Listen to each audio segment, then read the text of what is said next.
Estimados amigos televidentes, y es que al iniciar este nuevo periodo o mandato, que es corto y precisamente que fue empujado, presionado por la muerte cruzada, en la legislatura aparentemente se crearon alianzas para trabajar en conjunto con el oficialismo. Algunos partidos probablemente o agrupaciones políticas no lo hicieron, sin embargo ahorita vemos que existen tensiones, como que ese escenario ha cambiado. Y justamente sobre este escenario y sobre su rol fiscalizador estaremos conversando con Ana Galarza, asambleísta del movimiento Construye, quien está peleando para nuevamente recuperar su institucionalidad. Muchísimas gracias, asambleísta, por acompañarnos en el noticiario de Oro Mar. Es muy gentil por estar con nosotros. ¿Cuál será la postura de la bancada alrededor de estas tensiones que se viven en estos instantes en la Asamblea Nacional? ¿O cuál es? Muy buenos días, muchas gracias por la invitación a este espacio. En realidad no hay ningún tipo de tensiones, un poco obedece estas noticias a una estrategia de comunicación por parte de la Secretaría de Comunicación de la Presidencia de la República, que tiene que utilizar una estrategia para desviar la atención de lo que está sucediendo en el país. Nuevamente se incrementó la ola de inseguridad y hay otros problemas sociales que es lo que ha ocasionado que el presidente de la República pierda más de 20 puntos en aceptación. Entonces, un poco la estrategia de comunicación desde la Presidencia de la República es empezar a enfocar la atención en la Asamblea Nacional, haciendo creer que hay algún tipo de disputas, algún tipo de fricción, cuando en realidad no hay ningún tipo de disputas ni de fricción. Se está haciendo el trabajo legislativo con total normalidad. Todas las propuestas que ha enviado el señor presidente a la Asamblea Nacional han sido aprobadas. Hoy a las 19:20 ya vamos a aprobar el tema de las preguntas de la consulta popular. Hemos hecho este trabajo incluso en un tiempo menor que el que establece los anexos de las preguntas de la consulta popular, y así seguiremos trabajando. Las cosas positivas serán apoyadas y hay cosas que no podemos apoyar. Hay que entender que la gobernabilidad no significa decirle todo sí a las propuestas del presidente. En días anteriores recibimos la propuesta por parte de la Presidencia de la República, el presidente Daniel Noboa, de subirles a todos los trabajadores del Ecuador a 70 años la edad de jubilación. Nosotros fuimos firmes en manifestar que esa propuesta no podemos apoyar porque no es justo que sean los trabajadores los que paguen los platos rotos de los malos manejos económicos de los gobiernos de turno que toman dinero del Instituto Ecuatoriano de Seguridad Social y no lo reponen, y que por lo tanto no iban a contar con nuestros votos para cambiar la ley para que los trabajadores se jubilen más tarde. Y no supieron manifestar que de todas maneras les iban a subir la edad de jubilación a través de un veto parcial por parte del Ejecutivo. Como venía un proceso de una enmienda constitucional desde el periodo 2017-2021 y llegó a esta Asamblea Nacional un fallo favorable de la Corte Constitucional, un dictamen de la Corte Constitucional que nos obligaba a tratar una enmienda constitucional que permitía que para ratificarnos en el texto original la Asamblea Nacional requiera 70 votos. Nosotros votamos por ese dictamen constitucional porque además no es que no podíamos votar, caso contrario podían destituir a los asambleístas que no den paso a este tema de la enmienda constitucional. Y ya una vez que equilibramos los poderes para que no se pueda meter cualquier cosa en el veto parcial, la propuesta del Ejecutivo de subir la edad de jubilación a 70 años, la propuesta del presidente Daniel Noboa de subir la edad de jubilación a todos los trabajadores, fue retirada, si no me equivoco, el mismo día que votamos a favor de la enmienda, o si no me equivoco al siguiente día, porque ya se dieron cuenta que ni en el pleno ni a través de un veto parcial iban a poder subirle la edad de jubilación a los trabajadores. Claro, entonces, y de eso justamente se tratan de contrapesos de funciones. Perfecto, dejando en claro entonces que no hay ninguna tensión, simplemente son coincidencias que aprueben o veten proyectos de ley que en estos momentos están siendo desarrollados e instrumentados por parte de la Asamblea Nacional en conjunto con el Ejecutivo. Hablemos entonces de su rol fiscalizador. Usted en redes sociales o en sus redes sociales específicamente planteó algunas denuncias importantes de irregularidades o probables actos de corrupción. ¿Quedaron solamente en redes sociales o ha iniciado estos procesos en la Fiscalía? No, de hecho también en mis redes sociales he subido los documentos en los cuales he pedido a las instituciones, a las autoridades competentes que también hagan su rol fiscalizador, por ejemplo, la Contraloría General del Estado, Y vamos a poner en contexto, hice la denuncia de un contrato con un clarísimo sobreprecio en la compra de insumos alimenticios para el Hospital del Niño Francisco y Casa Bustamante. Voy a poner un ejemplo. En ese contrato se compraba cada litro de aceite en $19, cada pequeña gelatina en $10, cada aguacate en casi $2, y así por el estilo quedaban $1.028.000. El gobierno nacional, una vez que hice la denuncia, sacó un comunicado diciendo que habían separado a los funcionarios inmersos en este contrato de sus cargos y que habían presentado la denuncia a Fiscalía General del Estado, cosa que me pareció bien porque de eso justamente se trata, de que podamos trabajar en equipo y que se puedan separar a los malos elementos. Sin embargo, yo pedí la acción de personal de los funcionarios que hicieron este contrato con sobreprecio y la verdad tengo que decirles es que no habían sido separados, siguen trabajando en el hospital, siguen en funciones, es decir, el comunicado que sacó el gobierno le mintió a la gente, pero a mí no me podían mentir porque a mí sí tienen que responder. ¿Vas a sentar esta denuncia ante la Fiscalía o ya lo hizo asambleísta? Sí, todos esos temas ya están. O sea, está formalizada su denuncia a través de la Fiscalía General del Estado. Todos los temas de las distintas instituciones correspondientes, tanto administrativas como penales, están presentados. Dentro de las instituciones, sobre todo de salud, desde la pandemia se evidenciaron actos de corrupción y que probablemente estas instituciones estén secuestradas por posibles mafias. Usted ha hecho denuncias totalmente delicadas. ¿No tiene temor que le pueda suceder algo como le ha sucedido a algunos médicos y profesionales que están involucrados en el sistema de salud precisamente por estos actos de corrupción y sobre todo cuando existe esa denuncia valiente de la que usted también ha planteado, ha formalizado y en estos momentos está en un inicio o en un proceso en la Fiscalía General del Estado? Bueno, realmente el país está atravesando momentos muy dolorosos. Si alguien va a Solca a querer hacerse una quimioterapia, hay que decirlo, en Solca no están recibiendo los recursos que deben recibir por ley por parte del Estado ecuatoriano por las contribuciones que hacemos miles, cientos de miles de ecuatorianos a través de nuestros movimientos bancarios para que podamos contribuir con la lucha en contra del cáncer. Si alguien va a una dializadora a querer hacerse su diálisis, no puede hacerlo porque el Estado ecuatoriano no le está pagando a las clínicas dializadoras y vemos que hay gente que está falleciendo por su falta de recursos económicos. Si usted ve si los gobiernos autónomos descentralizados están haciendo obras para cada uno de sus territorios, la respuesta es no, porque el gobierno nacional no les está pagando a los gobiernos autónomos descentralizados para que puedan hacer obras. Y si no se hacen obras, no se genera empleo.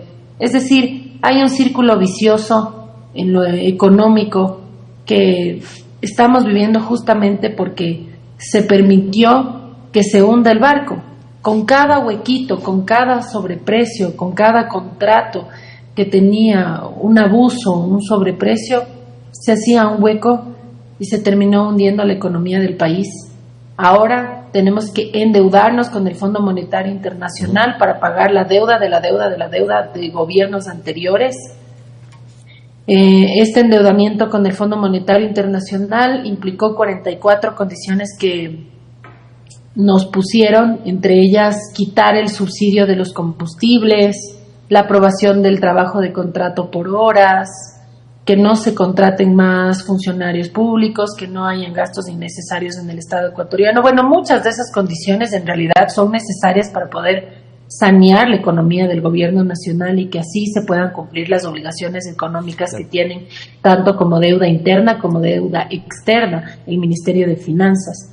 Pero para que podamos sanear la economía del país es importante que cuidemos de los pocos recursos que tenemos. No es posible que en un país quebrado, porque el Ecuador está quebrado, déjenme decirles que tenemos que pagar más en deuda que lo que ingresa mensualmente. Nosotros tenemos que cuidar de esos recursos porque además es nuestro rol constitucional. Mi compromiso es con este país donde yo vivo. Vive usted, viven nuestras familias, viven los seres que amamos y que necesitamos que retome la seguridad. Necesitamos que se reactive la economía para que pueda haber empleo y Entonces, que no asambleísta, tengamos que ver imágenes dolorosas de familias separándose porque tienen que emigrar a otros países. asambleísta, entonces el presidente de la República, Daniel Noboa, actuó responsablemente al vetar totalmente el proyecto que transfería los recursos de manera directa a los gobiernos autónomos descentralizados por intermedio del Banco Central, porque hay que priorizar los pocos recursos que tiene el Estado hoy ante esta aguda crisis. Ya, hay que también tener claro una cosa. Los impuestos que corresponden para que se haga obra pública, alcantarillado, vías, mejoras en cada uno de los gobiernos autónomos descentralizados, por ley están establecidos en la Constitución y van, una vez que se recaudan por Ministerio de Finanzas, van a la cuenta única del Tesoro. El gobierno coge esos impuestos y en vez de dar a los GATS para que puedan hacer obras en sus ciudades y en sus provincias, utilicen otras cosas, viajes, cada mes, o en propaganda, hay que decirlo, el gobierno está pagando $5 millones en pautas digitales, 5 millones mensuales. Pagan cientos de miles de dólares, ¿perdón? 5 millones mensuales. En propaganda. Hay un rubro de $5 millones en propaganda hasta ahora que se han venido utilizando, pagando en pauta, que creo yo que no es un tema prioritario, si por ejemplo ha dejado de pagar a Solca o a las dializadoras. Entonces, si se habla de prioridades, sí, yo estoy de acuerdo con eso, pero el gobierno nacional utiliza los recursos que llegan a la cuenta única del Tesoro para temas a veces que no son vitales, que no son indispensables. Mire, la consulta popular costó $60 millones y siempre les dijimos, son temas que tienen que pasar vía Asamblea Nacional. Y esos temas ya los íbamos a tratar en una sesión de pleno, ya estábamos en segundo debate. Y parte de la bancada de ADN se fue y dejó sin quórum a la sesión de la Asamblea Nacional y se habría ahorrado el país $60 millones, no es. Claro, pero un en valor, todo caso, no. esto le cierra la brecha a los asambleístas para que trabajen en función de lo que aprobó el pueblo ecuatoriano en las urnas. Es que eso ya se iba a aprobar, ya íbamos a votar a favor, ya había los votos para votar a favor. Perfecto. Estábamos de hecho estábamos en medio de la votación, se levantaron, se fueron los asambleístas de ADN, dejaron sin quórum para que no aprobemos ese tema vía Asamblea Nacional porque querían que se dé la consulta popular. ¿Para qué? Para hacer campaña anticipada con $60 millones de todos los ecuatorianos. Asambleísta, el tema de la probable licencia o no del presidente y de los ecuatorianos para participar probablemente en el próximo proceso democrático, ¿cuál es su opinión con respecto a que el reemplazo de la vicepresidenta está o no establecido en la Constitución, está o no establecido en las normas legales y constitucionales en nuestro país? ¿Cuál es la postura de la bancada de Construye, sobre todo alrededor de este tema, que está en el debate público, pero que aunque no es prioritario, no es importante, sin embargo no deja de ser debatible por lo que se reviste o por lo que se expone en los próximos meses antes de que volvamos nuevamente los ecuatorianos a las urnas? Quien eligió a la señora Abad como su binomio es el señor presidente de la República, Daniel Noboa. Los mecanismos se encuentran establecidos en la Constitución y en la ley, y eso es lo que tiene que respetarse. Eso es todo. Nosotros no podemos torcer la ley o la Constitución porque el señor Noboa escogió mal. El único mecanismo para sacarle a la señora vicepresidenta de sus funciones es un juicio político. Ese es un mecanismo para sacarle a la señora vicepresidenta de su cargo, un juicio político. ¿Un juicio político argumentando qué, asambleísta? Es que no se puede argumentar, por eso ni siquiera un asambleísta de ADN ha presentado un juicio político en contra de la vicepresidenta porque no ha incurrido en ninguna de las causales. No existen las causales y un juicio político tiene control constitucional, pasa por la Corte Constitucional y la Corte Constitucional revisa de fondo. El CAL revisa de forma, que se cumplan con los requisitos, pero la Corte Constitucional sí revisa de fondo, claro, que se cumplan con causales para un juicio político. Ahora, lo que preocupa es que las causales, no cabe un juicio político. Entonces, ¿de qué manera piensa sacarle del camino a la vicepresidenta que el mismo presidente escogió?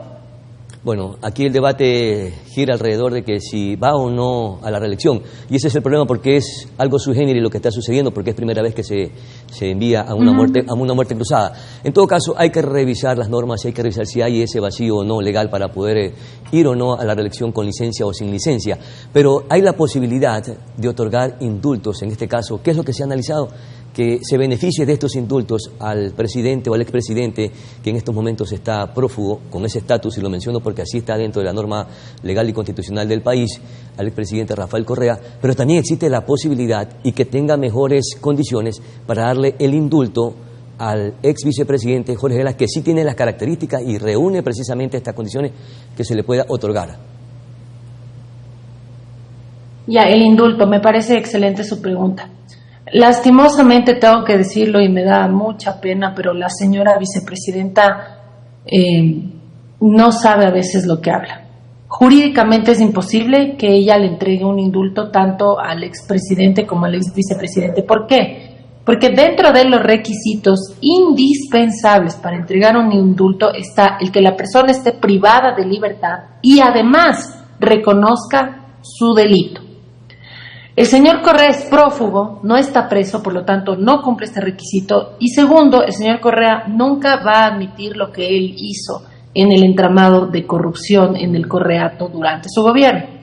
El señor Glass está preso en contra de su voluntad, pero igual él nunca va a admitir los delitos que cometió, que son dos requisitos indispensables para que un presidente pueda entregar un indulto. Así que legalmente no procede, no puede hacer eso la señora vicepresidenta.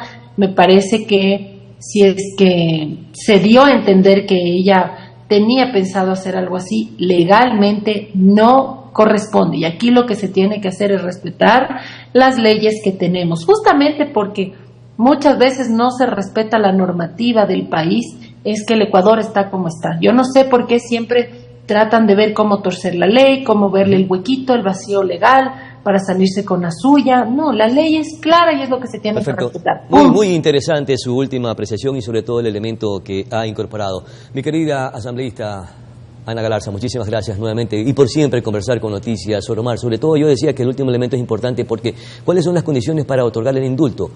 Primero, que esté privado de la libertad y lo están, en el menos Jorge Glass. Segundo, que tenga las condiciones o que tenga un poco de problemas de derechos humanos, y los tiene probablemente, que le estén conculcando sus derechos, pero no reúne el requisito que acaba de decir en estos instantes nuestra asambleísta invitada, que no reconoce sus culpas. En todo caso, con esto vamos a una pausa publicitaria. Muchas gracias nuevamente, asambleísta, por conversar con Noticias Soromar. Ya regresamos con muchísima más información.